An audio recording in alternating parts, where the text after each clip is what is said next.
চট্টগ্রামের অর্থঋণ আদালত বিএনপির কেন্দ্রীয় নির্বাহী কমিটির সদস্য আসলাম চৌধুরী ও তার স্ত্রী নাজনীন মাওলার বিরুদ্ধে গ্রেফতারি পরোয়ানা জারি করেছেন। সোমবার ১৮ আগস্ট চট্টগ্রাম অর্থঋণ আদালত ১-এর বিচারক মোহাম্মদ হেলাল উদ্দিন এ আদেশ দেন। মঙ্গলবার ১৯ আগস্ট বিষয়টি প্রকাশ্যে আসে।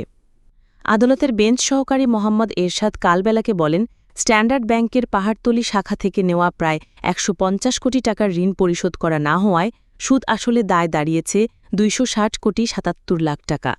ব্যাংকের আবেদনের প্রেক্ষিতে আদালত গ্রেফতারি পরোয়ানা জারি করেন। ব্যাংকের আবেদনে উল্লেখ করা হয়, ঋণের বিপরীতে যে বন্ধকি সম্পত্তি রাখা হয়েছিল তা নিলামে বিক্রি করার চেষ্টা করেও অর্থ উদ্ধার সম্ভব হয়নি। পরবর্তীতে ব্যাংক আদালতে গ্রেফতারি পরোয়ানার আবেদন করে।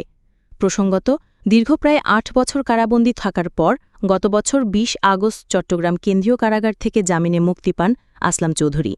২০১৬ সালে ইসরায়েলের লিকুড পার্টির নেতা মেন্দি এন সাফাদির সঙ্গে একটি ছবি প্রকাশ্যে আসার পর সরকার উৎখাতের ষড়যন্ত্রের অভিযোগে তিনি গ্রেফতার হয়েছিলেন। সেই বছরের ২৬ মে স্বরাষ্ট্র মন্ত্রণালয়ের অনুমতি নিয়ে ঢাকার গুলশান থানায় তার বিরুদ্ধে রাষ্ট্রদ্রোহের মামলা করা হয়।